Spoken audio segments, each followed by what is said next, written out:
காரைக்காலில் கோவில் நிர்வாகிகள் மீது அவதூறு பரப்பியவர்கள் மீது நடவடிக்கை எடுக்க வலியுறுத்தி மாவட்ட ஆட்சியரிடம் ஊர் மக்கள் மனு அளித்தனர். காரைக்கால் மாவட்டம் நிரவி காளியம்மன் கோவில் தெருவில் 160 குடும்பங்கள் வசித்து வருகின்றன. அப்பகுதியில் பழமை வாய்ந்த மகிஷாசுர மர்தினி காளியம்மன் ஆலயம் அமைந்துள்ளது. இந்த ஆலய நிர்வாகத்திற்காக அப்பகுதியைச் சேர்ந்த 5 பேரை ஊர் பொதுமக்கள் தரப்பில் நியமித்து அவர்கள் கோவிலை நிர்வகித்து வருகின்றனர். இந்த நிலையில் அக்கோவிலில் நிதி கையாடல் நடைபெற்றிருப்பதாக சிலர் கொடுத்த புகாரின் அடிப்படையில் கோவில் நிர்வாகிகள் வட்டாட்சியர் தலைமையிலான விசாரணைக்கு வந்து கணக்கு வழக்குகளை காண்பித்து சென்றுள்ளதாக கூறப்படுகிறது. இந்த நிலையில் கோவில் நிர்வாகிகள் மீது அவதூறு பரப்பியதாக அதே பகுதியைச் சேர்ந்த அசோக் பாபு, கிருஷ்ணகுமார், ராதாகிருஷ்ணன், ராமச்சந்திரன், பாஸ்கரன் உள்ளிட்டோர் மீது நடவடிக்கை எடுக்க கோரி அப்பகுதி மக்கள், பெண்கள் உள்ளிட்ட 200க்கும் மேற்பட்டோர் மாவட்ட ஆட்சியர் மற்றும் காவல் கண்காணிப்பாளரை சந்தித்து மனு அளித்தனர். கடந்த 15 ஆண்டுகளுக்கு மேலாக கோவிலை சரியாக நிர்வகித்து வரும் கோவில் நிர்வாகத்தினர் மீது ஆதாரம் இல்லாத அவதூறு பரப்பி வரும் 5 பேர் மீது உரிய நடவடிக்கை எடுக்க வேண்டும் எனவும் அவர்கள் கோரிக்கை விடுத்துள்ளனர். புதுச்சேரியில் அரசால் தடை செய்யப்பட்ட போதைப் பொருட்களை விற்பனைக்காக காரில் கொண்டு சென்ற நபரை கைது செய்த போலீசார் அவரிடமிருந்து 15,000 ரூபாய் மதிப்பிலான 60 கிலோ போதை வஸ்துக்களை பறிமுதல் செய்தனர். புதுச்சேரி உப்பளம் சோனாம்பாளையம் சந்திப்பில் ஒதியஞ்சாலை போலீசார் தீவிர வாகன சோதனையில் ஈடுபட்டிருந்தனர். அப்பொழுது அவ்வழியாக வந்த காரை மடக்கி சோதனை செய்ததில் அரசால் தடை செய்யப்பட்ட போதைப் பொருட்கள் இருந்தன. இதனையடுத்து காரை ஓட்டி வந்த நபரை காவல் நிலையம் அழைத்து சென்று விசாரணை மேற்கொண்டதில் நெட்டப்பாக்கம் கல்மண்டபம் பகுதியைச் சேர்ந்த கனப்தலால் என்பதும் போதைப் பொருட்களை விற்பனைக்காக கொண்டு சென்றதும் தெரியவந்தது. இதனைத் தொடர்ந்து அவரை கைது செய்த போலீசார் அவரிடமிருந்து 15,000 ரூபாய் மதிப்புள்ள ஹான்ஸ், கூல்லீப் உள்ளிட்ட போதைப் பொருட்களை பறிமுதல் செய்தனர். பின்னர் நீதிமன்றத்தில் ஆஜர்படுத்தி சிறையில் அடைத்தனர். புதுச்சேரியில் வீட்டின் பின்பக்க சுவற்றை உடைத்து நகை மற்றும் பணத்தை கொள்ளையடித்து சென்ற நபரை போலீசார் கைது செய்து சிறையில் அடைத்தனர். புதுச்சேரி திருபுவனை அடுத்த களித்தீர்த்தால் குப்பம் திரௌபதி அம்மன் கோவில் எதிரே உள்ள கிழக்கு மணவெளி வீதியைச் சேர்ந்த ஹரிராமன், இவரது மனைவி அருள்மொழி கடந்த 7ஆம் தேதி இவர்கள் வீட்டில் இல்லாத போது வீட்டின் பின்பக்க சுவற்றை உடைத்து 2,25,000 ரூபாய் மதிப்புடைய நகை மற்றும் பணம் கொள்ளை போனது. இது தொடர்பாக திருபுவனை போலீசார் வழக்கு பதிவு செய்து விசாரணை மேற்கொண்டு வந்தனர். இந்த நிலையில் மதகடிப்பட்ட பகுதியில் மது போதையில் ரகளில் ஈடுபட்ட நபரை பிடித்து போலீசார் விசாரணை நடத்தினர். விசாரணையில் அவர் பன்ருட்டி அருகே உள்ள சோலை கவுண்டர் பாளையம் பகுதியைச் சேர்ந்த சுந்தரவேலு என்பதும் அருள்மொழி வீட்டின் சுவரை உடைத்து உள்ளே புகுந்து நகை மற்றும் பணத்தை திருடியதும் தெரியவந்தது. இதைத் தொடர்ந்து சுந்தரவேலுவை போலீசார் கைது செய்து அவரிடமிருந்து 2.25 சவரன் நகை, 170 கிராம் வெள்ளி கொலுசு மற்றும் 5,000 ரூபாய் ரொக்கத்தையும் பறிமுதல் செய்தனர். சுந்தரவேலு மீது தமிழகம் மற்றும் புதுச்சேரியில் 10க்கும் மேற்பட்ட வழக்குகள் நிலுவையில் உள்ளது குறிப்பிடத்தக்கது. புரட்சியாளர் அம்பேத்கர் அவர்களின் 134வது பிறந்தநாளை முன்னிட்டு ஊசுடு தொகுதியின் முன்னாள் சட்டமன்ற உறுப்பினர் கார்த்திகேயன் தலைமையில் புதுச்சேரி பிரதேச காங்கிரஸ் கமிட்டி நிர்வாகிகள் ஒன்றிணைந்து அம்பேத்கரின் திருவுருவ சிலைக்கு மாலை அணிவித்து இனிப்புகளை வழங்கி கொண்டாடினர். புதுச்சேரி பிரதேச காங்கிரஸ் கமிட்டி சார்பில் ஊசுடு தொகுதியின் முன்னாள் சட்டமன்ற உறுப்பினர் கார்த்திகேயன் தலைமையில் காங்கிரஸ் கட்சியின் மாநில தலைவரும் நாடாளுமன்ற உறுப்பினருமான வைத்தியலிங்கம் மற்றும் முன்னாள் முதலமைச்சர் நாராயணசாமி ஆகியோர் முன்னிலையில் கூடப்பாக்கம் பகுதியில் அமைந்துள்ள புரட்சியாளர் அம்பேத்கர் அவர்களின் திருவுருவ சிலைக்கு மாலை அணிவித்து பட்டாசுகள் வெடித்து இனிப்புகள் வழங்கி பள்ளி மாணவர்களுக்கு நலத்திட்ட உதவிகள் மற்றும் அன்னதானம் வழங்கி மிக சிறப்பாக கொண்டாடப்பட்டது. அதனைத் தொடர்ந்து 10 கண்ணு சந்திப்பில் காங்கிரஸ் கட்சியினர் சார்பில் ஏற்பாடு செய்யப்பட்டிருந்த அம்பேத்கர் அவர்களின் பிறந்தநாள் நிகழ்ச்சியில் அவரது திருவுருவ படத்திற்கு மலர் தூவி மரியாதை செலுத்தப்பட்டதைத் தொடர்ந்து அனைவருக்கும் அன்னதானம் வழங்கப்பட்டது. மேலும் இந்நிகழ்ச்சியில் சட்டமன்ற உறுப்பினர் வைத்தியநாதன், முன்னாள் அரசு கொறடா அனந்தராமன் மற்றும் மாநில செயலாளர்கள், மாவட்ட தலைவர்கள், ஊசுடு தொகுதி வட்டார காங்கிரஸ் நிர்வாகிகள், இளைஞர் காங்கிரஸ் நிர்வாகிகள், மாணவர் காங்கிரஸ் நிர்வாகிகள் மற்றும் கட்சி பிரமுகர்கள் என ஏராளமானோர் கலந்து கொண்டனர். திருபுவனை சட்டமன்ற தொகுதிக்கு உட்பட்ட களித்தீர்த்தால் குப்பம் கிராமத்தில் 35,24,000 ரூபாய் மதிப்பீட்டில் சாலை அமைக்கும் பணிக்கான பூமி பூஜையை சட்டமன்ற உறுப்பினர் அங்காளன் தொடங்கி வைத்தார். புதுச்சேரி மாநிலம் மதகடிப்பட்டு சந்திப்பு அருகே உள்ள ராஜகோபால் தெருவிலிருந்து பிள்ளையார்குப்பம் கோயில் வீதி வரையிலான களித்தீர்த்தால் குப்பம் கிராமத்தில் உள்ள RC 21 எல்லைப்புற சாலையின் இருபுறமும் சிமெண்ட் கான்கிரீட் கொண்டு சமப்படுத்துதல் பணிக்கான பூமி பூஜை 35,24,000 ரூபாய் மதிப்பீட்டில் நடைபெற்றது. இதில் தொகுதியின் சட்டமன்ற உறுப்பினர் அங்காளன் கலந்து கொண்டு விழாவிற்கு தலைமை தாங்கி பூமி பூஜை செய்து பணியினை தொடங்கி வைத்தார். இந்நிகழ்ச்சியில் தேசிய நெடுஞ்சாலை கோட்டம் செயற்பொறியாளர் ராதாகிருஷ்ணன், உதவி பொறியாளர் ஜெயராஜ், இளநிலை பொறியாளர் வெங்கடேஸ்வரன், பொதுப்பணித்துறை அதிகாரிகள் மற்றும் ஊர் பொதுமக்கள், சட்டமன்ற உறுப்பினரின் ஆதரவாளர்கள் என ஏராளமானோர் கலந்து கொண்டனர். புதுச்சேரியில் இருந்து செஞ்சிக்கு மது பாட்டில்களை கடத்திய 2 பெண்களை போலீசார் கைது செய்தனர். திண்டிவனத்தில் உள்ள செஞ்சி பேருந்து நிலையம் பகுதியில் காவல் உதவி ஆய்வாளர் செல்வத்துறை வழக்கம் போல ரோந்து பணியில் ஈடுபட்டிருந்தார். இந்த நிலையில் பேருந்து நிலையத்தில் சந்தேகத்திற்கு இடமாக 2 பெண்கள் நின்று கொண்டிருந்தனர். அவர்களை விசாரணை மேற்கொண்ட பொழுது முன்னுக்கு பின் முரணாக பதில் அளித்துள்ளனர். தொடர்ந்து அவர்களை காவல் நிலையம் அழைத்து சென்ற போலீசார் தீவிர விசாரணை மேற்கொண்டதில் புடவைக்குள் தனி உடை வைத்து அதில் புதுச்சேரி மது பாட்டில்களை கடத்தி வந்தது தெரியவந்தது. இவர்களை செஞ்சி பகுதியைச் சேர்ந்த சின்ன பாப்பா யசோதா என்பதும் இவர்கள் புதுச்சேரிக்கு மது பாட்டில்களை செஞ்சிக்கு கடத்தி செல்வதும் தெரியவந்தது. அவர்களிடமிருந்து 230 மது பாட்டில்களை பறிமுதல் செய்து அவர்கள் மீது வழக்கு பதிவு செய்து நீதிமன்றத்தில் ஆஜர்படுத்தி சிறையில் அடைத்தனர். சேதராப்பட்டு ஸ்ரீ கற்பக விநாயகர் கோவில் சித்திரை திருவிழாவில் திரளான பக்தர்கள் கலந்து கொண்டு சுவாமி தரிசனம் செய்தனர். புதுவை மாநிலம் வில்லியனூர் கொம்யூனியன் சேதராப்பட்டு தொழில்பேட்டையில் எழுந்தருளியிருக்கும் ஸ்ரீ கற்பக விநாயகர் கோவில் சித்திரை திருவிழா விமர்சையாக நடந்தது. காலை 10 மணிக்கு கற்பக விநாயகருக்கு சிறப்பு அலங்காரத்துடன் கூடிய அபிஷேக ஆராதனை நடந்தது. மதியம் பொதுமக்கள் மற்றும் பக்தர்களுக்கு அன்னதானம் வழங்கப்பட்டது.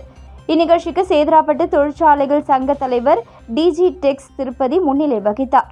இரவு கற்பக விநாயகர் மின் விளக்கு அலங்கார ரதத்தில் கற்பக விநாயகர், வலது பக்கம் சிவன், இடது பக்கம் பார்வதி மற்றும் அவரது கையில் முருகன் உற்சவர்கள் இடம்பெற்று வீதி உலா. அதனைத் தொடர்ந்து விடிய விடிய நடந்த மேடை நாடகத்தை பொதுமக்கள் ஆர்வமுடன் கண்டுகளித்தனர். சித்திரை திருவிழா நிகழ்ச்சி ஏற்பாட்டினை ஸ்ரீ கற்பக விநாயகர் கோவில் விழா குழுவினர் ஏற்பாடு செய்திருந்தனர்.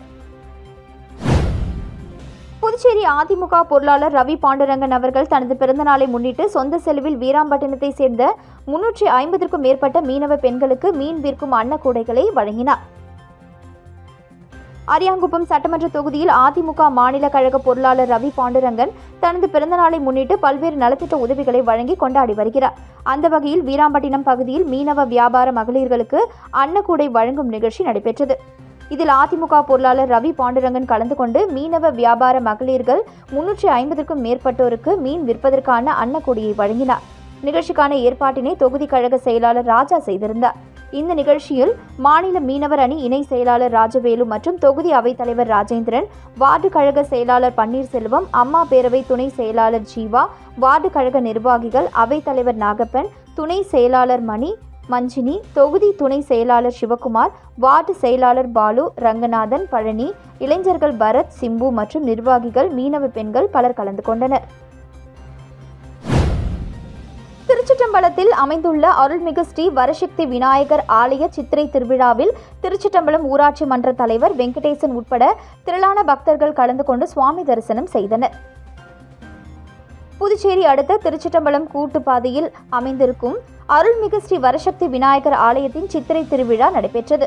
ஆலயத்தில் அதிகாலை மகா கணபதி ஹோமம், அபிஷேக ஆராதனை, அதனைத் தொடர்ந்து ஆலயத்திற்கு வருகை தந்த பக்தர்களுக்கு அன்னதானம், ஐயனார் ஆலயத்தில் பொங்கலுக்கு சுவாமிக்கு அபிஷேக ஆராதனை மற்றும் விநாயகர் கோவிலில் இருந்து ஐயனார் கோவிலுக்கு குதிரை புறப்பாடு, அதனைத் தொடர்ந்து ஸ்ரீ வரசக்தி விநாயகர் வீதி உலா மிக பிரம்மாண்டமாக நடைபெற்றது. இவ்விழாவில் சிறப்பு அழைப்பாளர்களாக திருச்சிற்றம்பலம் ஊராட்சி மன்ற தலைவர் வெங்கடேசன், கவுன்சிலர் புவனேஸ்வரி, ராமதாஸ் மற்றும் கவுன்சிலர் காமாட்சி விஜயரங்கன் ஆகியோர் கலந்து கொண்டு சுவாமி தரிசனம் செய்து தொடர்ந்து ஆலயத்தின் நிர்வாகத்தினர் சார்பில் மரியாதையை செலுத்தினர். மேலும் ஆலயத்தின் சித்திரை திருவிழாவிற்கு ஏற்பாடுகளை ஆலயத்தின் நிர்வாக குழுவினர் மற்றும் கிராம பொதுமக்கள் ஒன்றிணைந்து சிறப்பாக செய்திருந்தனர். விழுப்புரம் மாவட்டம் கோட்டக்குப்பத்தில் விடுதலை சிறுத்தைகள் கட்சி சார்பில் வக்பு வாரிய திருத்தச் சட்டத்தை திரும்பப் பெற வலியுறுத்தி கண்டன ஆர்ப்பாட்டம் நடைபெற்றது.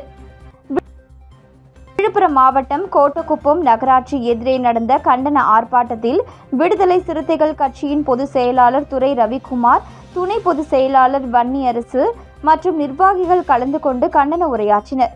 ஆர்ப்பாட்டத்தில் மத்திய அரசை கண்டித்து வக்பு சட்ட திருத்தத்தை திரும்பப் பெற வலியுறுத்தியும் கண்டன கோஷங்கள் எழுப்பப்பட்டது. போராட்டத்தின் போது பேசிய பொதுச் செயலாளர் MP ரவிக்குமார், வக்பு வாரிய சட்ட திருத்தத்தை எதிர்த்து விடுதலை சிறுத்தைகள் உட்பட 40க்கும் மேற்பட்ட அரசியல் கட்சி உச்சநீதிமன்றத்தில் வழக்கு தொடர்ந்துள்ளன. பல இயக்கங்களும் வழக்கு தொடர்ந்துள்ளன. இந்த வழக்கில் உச்சநீதிமன்றம் நிச்சயமாக நல்ல தீர்ப்பை வழங்கும் என்று நம்பிக்கை உள்ளது. இந்த சட்டத்தை திரும்பப் பெறும் வரை போராட்டங்கள் தொடரும் என்றார். திருநள்ளாறு சனீஸ்வரர் கோவிலில் 2026 மார்ச் 6ஆம் தேதி சனிப்பெயர்ச்சி விழா நடைபெறும் என கோவில் நிர்வாகம் அறிவித்துள்ளது. புதுச்சேரி காரைக்கால் மாவட்டத்தில் திருநள்ளாற்றில் உலக பிரசித்தி பெற்ற தர்பானேஸ்வரர் கோவிலில் தனி சந்நிதியில் அனுக்கிரக மூர்த்தியாக சனீஸ்வர பகவான் அருள் பாலித்து வருகிறார். இந்த கோவிலில் 2.5 ஆண்டுகளுக்கு ஒருமுறை சனி பெயர்ச்சி விழா நடைபெறும். சனி பெயர்ச்சி நாளன்று நாட்டின் பல்வேறு பகுதிகளில் இருந்து லட்சக்கணக்கான பக்தர்கள் கோவிலுக்கு வந்து சனீஸ்வர பகவானை தரிசனம் செய்வது வழக்கம். இந்த நிலையில் சனி பெயர்ச்சி விழா 2025ஆம் ஆண்டு மார்ச் மாதம் நடப்பதாக பல்வேறு கோவில்களில் சிறப்பு பூஜைகள் நடந்த நிலையில் திருநள்ளாறு சனீஸ்வரர் கோவிலில் சனி பெயர்ச்சி விழா நடைபெறவில்லை. இந்த நிலையில் வரும் 2026ஆம் ஆண்டு மார்ச் 6ஆம் தேதி காலை 8:24 மணிக்கு சனி பகவான் கும்ப ராசியிலிருந்து மீன ராசிக்கு பிரவேசிக்கிறார். இதனை நேற்று கோவில் நிர்வாகம் சார்பில் நிர்வாக அதிகாரி அருணகிரிநாதன் முன்னிலையில் சிவாச்சாரியார்கள் பஞ்சாங்கம் வாசித்து அறிவித்தனர். புதுச்சேரி சுகாதாரத்துறையில் பணியின் போது உயிரிழந்த வாரிசுதாரர்களுக்கு கருணை அடிப்படையில் பணி வழங்க கோரி மீண்டும் வாரிசுதாரர்கள் காத்திருப்பு போராட்டத்தை தொடங்கியுள்ளனர். புதுச்சேரி சுகாதாரத்துறையில் கடைசியாக கடந்த 2016ஆம் ஆண்டு வாரிசுதாரர் பணி 88 நபர்களுக்கு வழங்கப்பட்டது. அதன் பிறகு கடந்த 8 ஆண்டுகளுக்கு மேலாக வாரிசுதாரர் பணி நியமனம் செய்யப்படவில்லை. கருணை அடிப்படையில் வழங்கப்படும் வாரிசுதாரர் பணி நியமனத்திற்கு ஏறக்குறைய 137 பேர் விண்ணப்பித்து கடந்த 8 ஆண்டுகளாக காத்திருக்கின்றனர். இந்த நிலையில் வாரிசுதாரர்களுக்கு பணி வழங்கப்படும் என முதலமைச்சர் ரங்கசாமி கடந்த சட்டமன்ற கூட்டத்தொடரின் போது அளித்த வாக்குறுதியின்படி சுகாதார வாரிசுதாரர் அனைவருக்கும் ஒருமுறை தளர்வு அளித்து பணி வழங்க நடவடிக்கை எடுக்க வலியுறுத்தி தங்களது குடும்பத்தினருடன் வாரிசுதாரர்கள் கடந்த மாதம் தொடர்ந்து 20 நாட்களுக்கும் மேலாக காத்திருப்பு போராட்டத்தில் ஈடுபட்டனர். இதனை அடுத்து அவர்களிடம் பேசிய அதிகாரிகள் உரிய நடவடிக்கை எடுப்பதாக உறுதி அளித்ததை தொடர்ந்து போராட்டத்தை கைவிட்டனர். இந்த நிலையில் இதுவரை எந்த நடவடிக்கையும் எடுக்காததால் வாரிசுதாரர்கள் தங்கள் குடும்பத்தினருடன் இன்று முதல் காத்திருப்பு போராட்டத்தை மீண்டும் தொடங்கியுள்ளனர். புதுச்சேரியில் மது குடிக்கும் பொழுது ஏற்பட்ட தகராறில் சக நண்பரை பீர் பாட்டிலால் குத்திவிட்டு தப்பி ஓடிய நபரை போலீசார் கைது செய்தனர். புதுச்சேரி கொம்பாக்கம் கமலா நகரை சேர்ந்தவர் பாரதி. இவரது நண்பர் வில்லியனூர் உதியம்பட்டை சேர்ந்த முரளி. கடந்த 12ஆம் தேதி இரவு கொம்பாக்கம் பகுதியில் இருவரும் மது குடித்துக் கொண்டிருக்கும் பொழுது தகராறு ஏற்பட்டுள்ளது. அப்பொழுது ஆத்திரமடைந்த பாரதி பீர் பாட்டிலால் முரளியின் கழுத்து, வயிறு பகுதிகளில் குத்திவிட்டு தப்பி ஓடியுள்ளார். அங்கிருந்த பொதுமக்கள் முரளியை மீட்டு அரசு மருத்துவமனையில் சிகிச்சைக்காக அனுப்பி வைத்தனர். அங்கு அவருக்கு தீவிர சிகிச்சை அளிக்கப்பட்டு வருகிறது. இது குறித்த புகாரின் பேரில் முதலியார்பேட்டை இன்ஸ்பெக்டர் கண்ணன் தலைமையிலான போலீசார் வழக்கு பதிவு செய்து பாரதியை கைது செய்து சிறையில் அடைத்தனர்.